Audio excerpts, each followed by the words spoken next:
뉴욕 증시에서 다우지수와 스탠다드앤푸어스 500 지수는 기업 실적에 대한 기대감으로 상승하며 각각 연중 최고치를 기록했습니다. 다우는 0.2% 오른 9,885에 마쳤으며 장중엔 9,900선을 넘기도 했습니다. 한편 유럽 증시도 1% 내외로 큰 폭 상승하며 마감했습니다. 유럽 최대 가전업체인 필립스의 어닝 서프라이즈가 호재가 돼 기업들의 3분기 실적 개선에 대한 기대감이 높아졌습니다.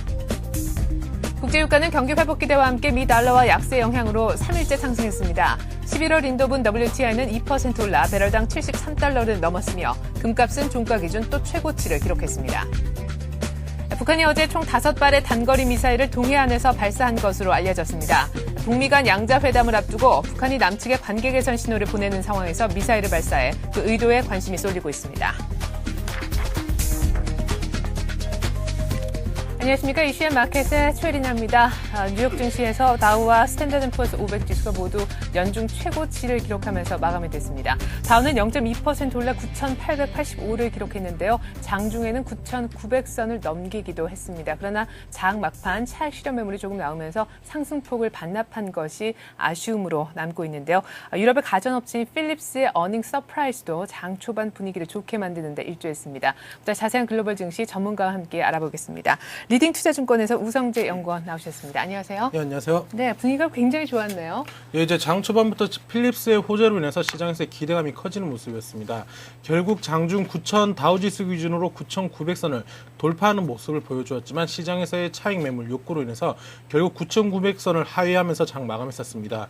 다우지수는 0.1% 상승한 9,885포인트, S&P 500 지수는 0.44% 상승한 1,076포인트대 장 움직임을 보여준 반면에 나스닥 지수는 0.01% 하락한 2,139포인트대 장 마감하는 모습을 보여주었습니다. 지수별 시장에서 혼조세의 움직임이 좀 커지는 모습이었는데요. 다우지수의 일봉 차트를 한번 보시겠습니다. 예. 다우지수 지금 장 초반부터 계속적인 강세장의 움직임 보여주었습니다. 결국 시장에서는 9,900선에서의 저항선으로 인해서 다시 밀려내려오는 모습을 보여주었지만 시장의 흐름은 좋은 모습을 보여주고 있는데요. 결국 지금 예전과 비슷한 움직임의 추세 움직임을 보여주고 있는 상황입니다. 지금 다우지수가 밀렸다가 올라오고 있는 모습을 보이면서 계속적인 전 고점을 돌파하는 형국으로 장 움직임을 보여주었는데요. 지금 주요 지지선을 보았을 때 전 고점에서 지지를 받고 똑같이 다 올라오는 모습이었습니다. 결국 다우지수 지금 3분기 어닝 서프라이즈에 대한 기대감 그리고 어닝 모멘텀에 대한 호재가 계속적으로 시장에 반영이 된다고 했을 경우엔 9,900선 위로 다시 돌파할 수 있을 것으로 예측되고 있는데요.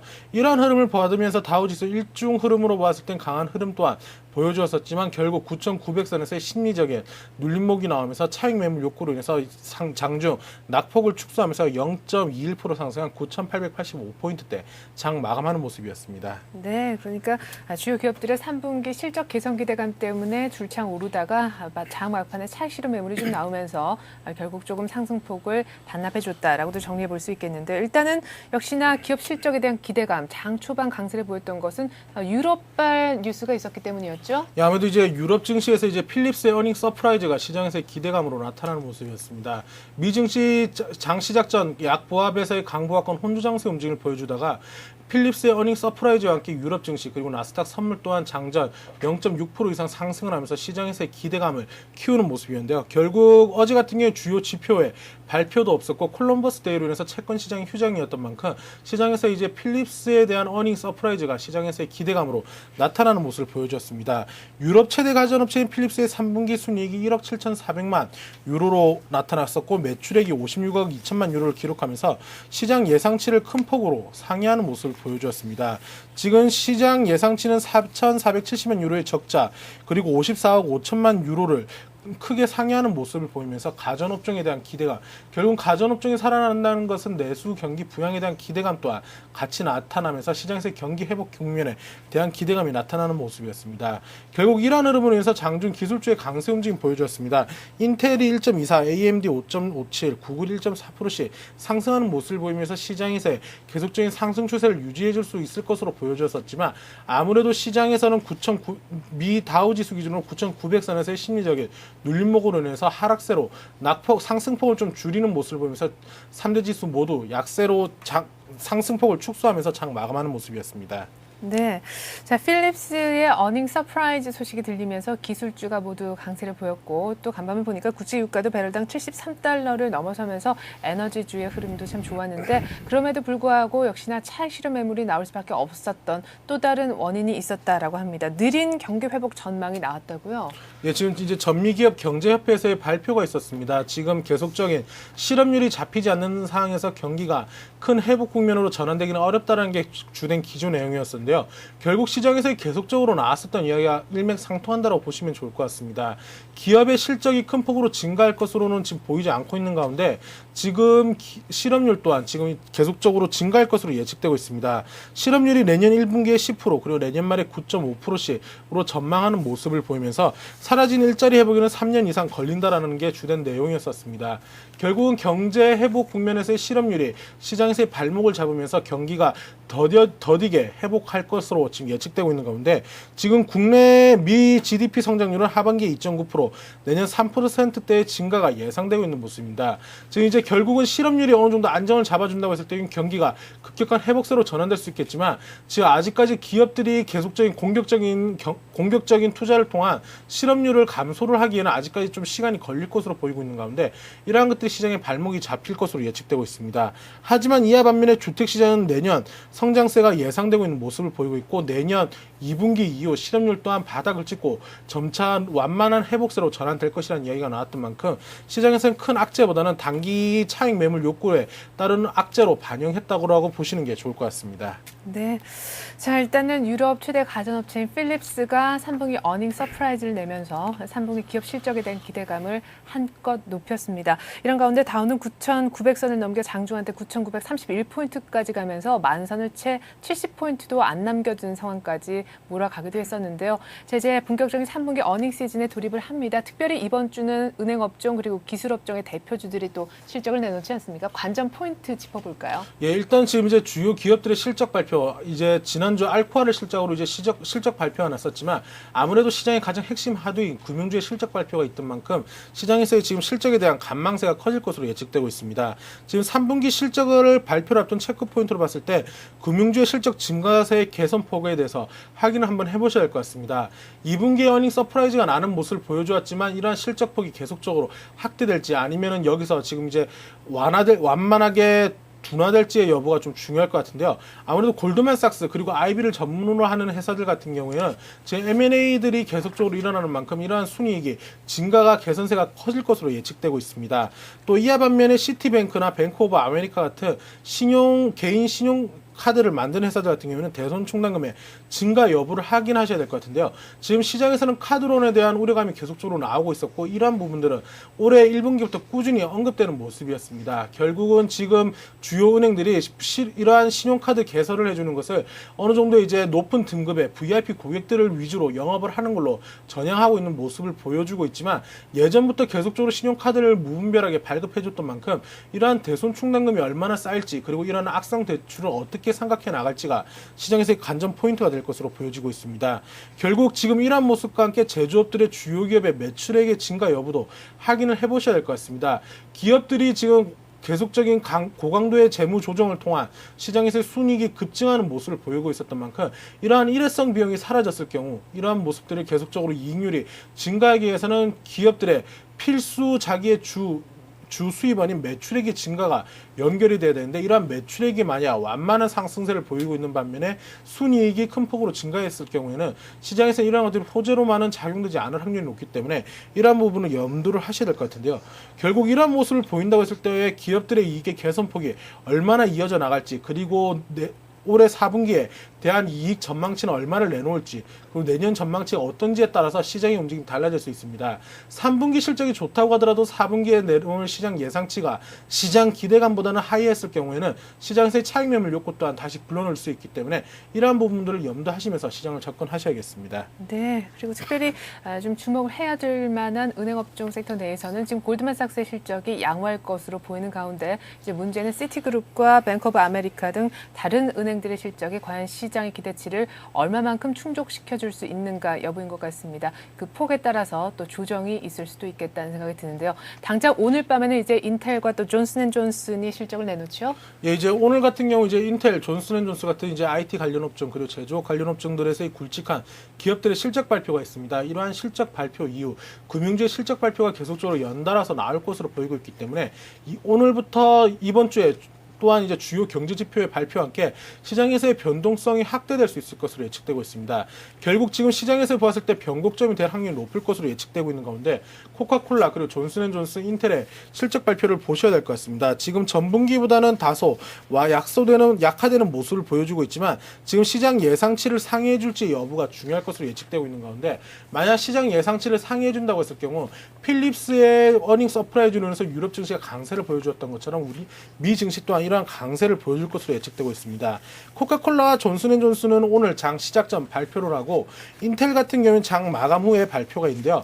결국은 지금 이런 장 마감 후 발표 그리고 나서 14일 날 또 다른 금융주들의 발표와 함께 시장에서의 계속적인 어닝 실적 발표와 함께 시장에서의 계속적인 흐름세는 변동이 될 수 있을 것으로 예측되고 있습니다. 결국 시장이 강한 흐름을 보여준다고 했을 때는 9,900선에서의 지지 이후 10,000포인트를 다시금 돌파할 수 있겠지만 만약 이런 부분이 되지 못한다고 했을 경우에는 지금 다시 시장이 하락할 수 있기 때문에 이런 부분을 염두하시면서 접근하셔야겠습니다. 네, 끝으로 간단하게 국제유가 움직임 보겠습니다. 지금 3일째 상승인데 2% 가까이 올랐어요. 예, 이제 유가 또한 이제 상승으로 장 마감했었습니다. 지금 보았을 때는 수요가 내년에 증가할 것이라는 기대가 그리고 이제 이런 달러 약세 기조가 강세 움직임을 보여주었던 만큼 유가 또한 상승 흐름을 보여주고 있지만 75불대를 돌파할 수 있을지의 여부는 조금 확인해 보셔야 될 것 같습니다. 결국 시장에서의 강한 상승 흐름이 이어져 난다고 했을 경우 오버슈팅으로 해서 75불 위로 올라갈 수도 있겠지만 지금 75불을 돌파할 수 있을지의 여부 확인하시면서 접근하셔야겠습니다. 네, 잘 들었습니다. 이렇게 해서 오늘 아침 글로벌 증시는요. 리딩 투자증권 우성재 연구원과 함께 알아봤습니다. 말씀 잘 들었습니다. 네, 고맙습니다.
뉴스 따라잡기 시간입니다. 이성훈 기자와 함께하겠습니다. 안녕하세요. 안녕하십니까? 네, 2009 올해 노벨 경제학상 수상자가 발표가 됐습니다. 공동 수상으로 결정이 됐는데 첫 여성 수상자가 나와서 눈길을 끌고 있네요. 네, 그렇습니다. 우리 시간으로 어제 저녁 8시에 이제 발표가 됐지요. 이 올해 노벨 경제학상은 엘리너 오스트롬 미국 인디애나대 교수와 또 올리버 윌리엄슨 버클리대 이 캘리포니아 주립대 교수가 공동으로 수상을 했습니다. 특히 오스트롬 교수 같은 경우 말씀하시다시피 지난 이제 1969년 이 노벨 경제학상이 처음 생긴 이후로 처음으로 탄생한 여성 수상자라는 점에서 더욱더 관심을 이제 모으고 있습니다. 노벨위원회는 이제 어제 선정 배경을 밝히면서요, 이 경제적 지배구조, 이 이코노미컬 거버넌스에 대한 연구 업적을 우선적으로 들었습니다. 이 지난 30년에 걸친 이들이 독창적인 연구가 이 경제적 지배구조에 관한 연구를 좀 과학적인 관심이 변방에서 좀 중심으로 옮기겠다라는 말로 이들의 수상 배경을 설명을 했습니다. 특히 이제 오스트롬 교수 같은 경우 이 사회 공유 재산에 대한 이 경제적 지배구조 분석으로 이제 노벨 위원회에 이제 시선을 끌었는데요. 보통 우리가 이제 전통적으로 경제 이론이라고 하면 이제 공유 재산, 흔히 말하는 이제 공공의 재산이라고 하죠. 뭐 산이라든지 호수라든지 뭐 이런 같은 공공 재산 같은 경우 당연히 이 중앙 정부가 통제를 하고 또 이게 중앙 정부가 갖고 있는 것이 옳다 하는 것이 일반적인 주장이 아니었습니까? 하지만 이 오스트롬 교수 같은 경우는 이 사용자 집단이 관리하는 것이 종종은 더 좋은 결과를 낼 수도 있다. 이러한 분석을 통해서 이제 학계와 또 많은 이들의 주목을 끌은 바가 있습니다. 또 윌리엄슨 교수 같은 경우 기업 분야에서 이 경제적 지배 구조에 대한 연구 업적으로 높은 평가를 받았는데요. 특히 윌리엄슨 교수 같은 경우는 몇 년 전에 국내에도 한번 방한을 한 바가 있습니다. 그래서 예. 공정거래위원회 주최로 있었던 한 세미나에서 이 우리나라의 특유의 이 재벌에 관한 이 경제적 지배 구조에 관해서도 연구를 해서 특히 또 우리나라와도 또 많은 인연이 있다. 이렇게도 네. 말씀을 드릴 수 있겠고요. 이 오스트롬과 윌리엄슨 교수에게는 이제 총 1천만 크론의 이제 우리 돈으로 약 16억 8천만 원의 상금이 수여가 되고요. 이제 시상식 같은 경우는 12월 10일 이 스웨덴 스톡홀름에서 열릴 예정입니다. 네, 또 첫 여성 수상자인 오스트람 교수 같은 경우는 쇼크를 받았다라고 수상 소감을 밝히기도 했었습니다. 자, 그리고 어제 보금자리 주택의 첫 특별 공급이 있었습니다. 다가구 자녀에 대한 특별 공급이었는데 수많은 인파가 몰려서 아주 북적였다고요? 네, 그렇습니다. 어제 이제 토지주택공사 서울지역본부에서 이 보금자리 주택 다자녀 가구의 첫 특별 공급 청약 신청이 있었는데요. 예상대로 뭐 인산인해를 이뤘다라는 예. 말로 뭐 말씀을 드릴 수 있겠습니다. 논현동 일대가 이제 이 서울지역 본부가 있는 지역인데요. 교통정체를 빚을 정도로 이제 인산인해를 이뤘다고 합니다. 어제 현장에서 약 5,000장 정도의 신청서를 마련을 했는데 이게 오후 2시경에 이미 동의 다 난 상태고요. 또 예. LH 측에서 어제 얼마나 왔는지는 집계조차 되지 않는다라고 밝혔습니다. 뭐 어마어마한 인파가 몰린 셈이지요. 이 다자녀 가구 특별 공급 같은 경우 우선 이제 청약 통장이 필요가 없고요. 또 이제 자녀 수라든지 이 무주택 기관 등을 통해 산출된 배점에 따라서 이제 당첨자가 가려지게 됩니다. 이제 어제의 경우 이제 85점 이상 1순위만 청약이 가능했었던 상태인데요. 네. 이마저도 경쟁이 너무 치열해가지고 이제 어제 같은 경우 과연 신청자들이 쉽게 당첨되기는 좀 힘들 것으로 현재로서는 예상이 되고 있습니다. 어제 이제 뭐 예상되는 바에 따르면 이제 자녀 수 4자녀 이상 여기에 또 배점은 한 90점 정도는 돼야지 이제 아마 인기 지역인 이 서울 강남 지역과 이 서초 지역이 보금자리 주택이 아마도 당첨이 되지 않겠느냐. 현재 이러한 추측들이 좀 나오고 있는 것이 대체적인 전망입니다. 이제 오늘 목요일이죠. 내일 모레인데요. 이 15일부터 이제 사전 예약을 위한 이제 인터넷 청약 일반인들을 위해 이제 본격적인 청약이 있습니다. 근데 이제 국토해양부 측이 이제 어제 이러한 좀 인파를 몰리는 것을 좀 겁내했는지 어제 이제 갑작스럽게 정책을 바뀌었는데 네. 이 서버가 다운될 수가 있다면서 인터넷 청약 시간을 당초 오전 9시 30분에서 오전 6시로 앞당겼다고 합니다. 이게 보통 이제 뭐 설이나 추석 때 인터넷 기차표를 예매할 때나 이제 그렇죠. 보통 저희가 이제 익숙한 시간인데요. 이런 예. 시간에 인터넷 청약을 할 정도로 현재 보금자리 주택이 어마어마한 인기를 누리고 있습니다. 물론 뭐 인기를 누리는 것까지는 좋은데 이게 앞으로 좀 어떤 영향을 이제 주택 시장에 미칠 것인지에 대해서는 좀 저희가 꼼꼼하게 세심하게 좀 살펴봐야 할 것 같습니다. 네, 알겠습니다. 자, 그리고 이제 국정감사도 중반에 접어들고 있는데 특별히 어제는 경제부처에 대한 국감이 아주 집중적으로 이루어졌습니다. 한전의 김상수 사장도 내년에 전기요금을 인상할 수 있다 이런 계획을 밝혔어요. 네, 그렇습니다. 이제 어제 기획재정위원회와 지식경제위 또 정무위 등에서 이 경제부처에 대한 이제 국감을 열었는데요. 이제 특히 지식경제위원회 같은 경우 이제 큰 관심을 모았죠. 한전이 내년 전기요금 인상 계획을 밝혔습니다. 올해에 네. 이어서 이제 또 한 번 인상을 하겠다라는 방침인데요. 이 김상수 한국전력 사장이 어제 국정감사에 출석한 자리에서 올해 자회사를 포함해서 아직 이 당기순이익이 적자 수준에 머물고 있기 때문에 내년에도 또 이 전기요금을 올릴 수밖에 없을 것이다. 이렇게 밝혔습니다. 올해 이제 전기요금이 약 3.9% 정도 인상이 됐는데요. 아마 내년에도 뭐 이 수준 안팎에서 뭐 크게 많이는 아니고요. 아마 네. 3.9%에서 5% 안팎의 인상이 있지 않을 것인가. 현재로서는 이렇게 관측이 되고 있습니다. 이 기획재정부 국감도 어제 이제 본격적으로 시작이 됐고 오늘까지도 물론 이어집니다만은 이 기재부 국감 같은 경우는 이 출구 전략과 관련된 내용이 좀 많은 이들의 관심을 끌었습니다. 윤중현 기획재정부 장관 출석한 자리에서 이 나라마다 경제 회복 속도가 다르므로 이 출구 전략 타이밍은 획일적으로 동시에 시작하는 것이 아니다라고 설명을 했습니다. 이제까지 국제 공조를 크게 강조했던 것과는 조금 다른 이야기다 이렇게 볼 수도 네. 있겠지만 또 한편으로는 그동안에 있어서도 뭐 이런 부분이 자세히 설명되지 않았다는 점에 있어서는 좀 뭐랄까요 국내 저기 재무장관이 조금 더 이 출구 전략에 대해서 부연 설명, 보충 설명을 한 것이 아니냐 이러한 관측이 현재로서는 좀 힘을 얻고 있는 상황입니다.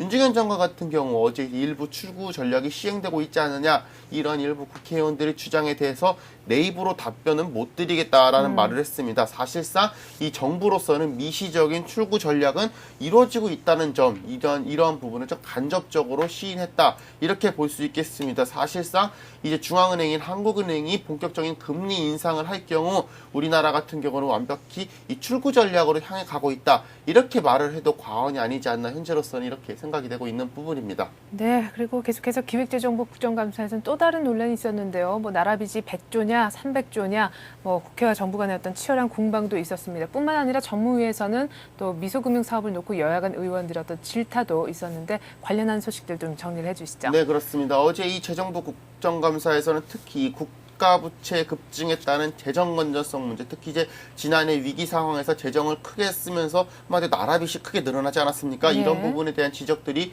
꾸준히 이어졌고요. 여기에 또 4대강 살리기 사업, 어떻게 보면은 이명박 정부에 있어서 최대 쟁점 사업이라고 할 수 있겠는데요. 이 4대강 살리기 조기 집행에 대한 문제까지도 핫 이슈로 부각이 된 상태입니다.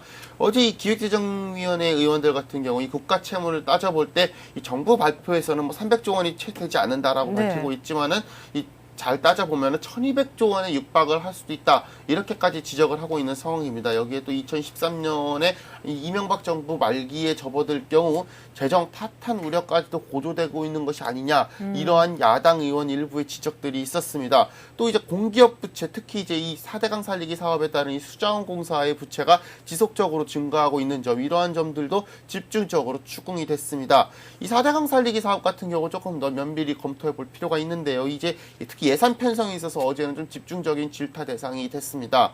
이 국토해양부, 어제 이게 민주당 강은태 의원이 지적한 내용인데요. 네. 이 국토해양부가 이미 조달청에 긴급 입찰을 요청을 해서 이 국회 승인도 없이 사업을 시작했다는 점, 또 수자원공사에게 약 8조 원 규모의 사업을 편법으로 떠넘겼다는 점이 바로 크게 지적이 된 바가 있습니다.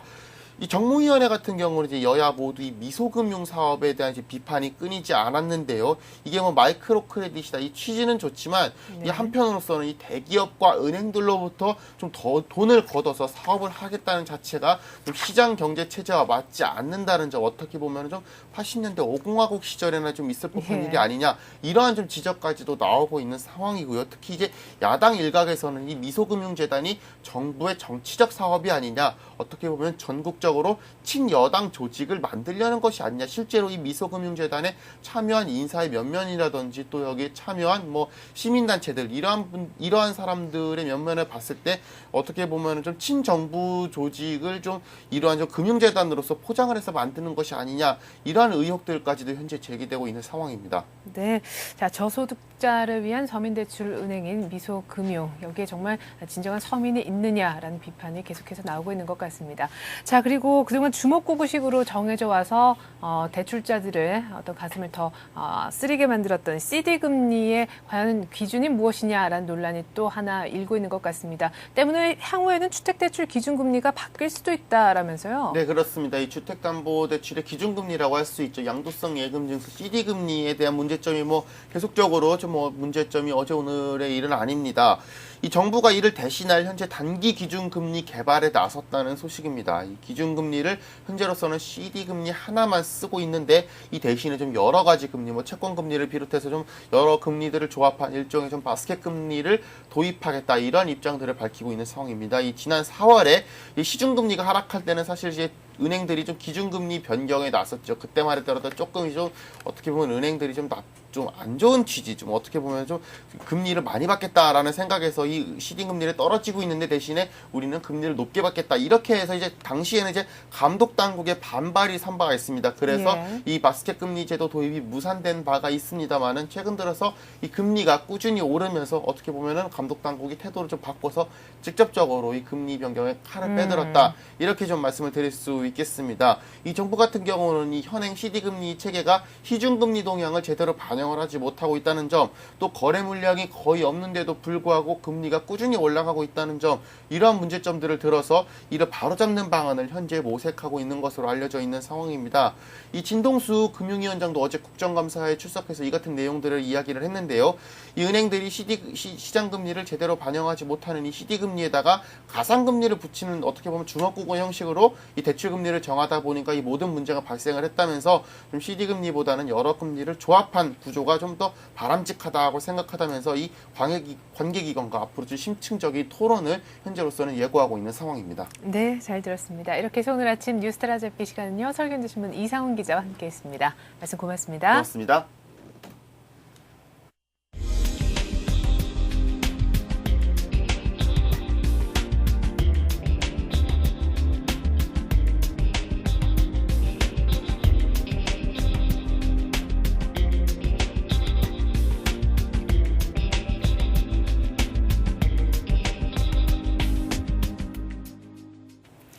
네, 유럽 증시에서 필립스의 3분기 어닝 서프라이즈 소식이 전해지자 뉴욕 증시 역시 3분기 기업들의 실적 기대감이 높아지면서 다우와 S&P 500 모두 연중 최고치로 마감을 했습니다. 다우의 경우에는 장중에 9,900선을 상회하면서 터치를 해보기도 했었는데 결국 차익 실현 매물이 나오면서 상승폭을 조금 반납했는데요. 결국 뉴욕 증시 전체로는 나스닥이 소폭 떨어지며 약 보합권 혼조에서 마감이 됐습니다. 달러는 약세 장기화 전망에 하락했고요. 때문에 국제유가는 배럴당 73달러 선을 회복했습니다. 보다 자세한 우리장 소식 1시간 뒤 출발 센증시에서 전해드리겠습니다. 고맙습니다.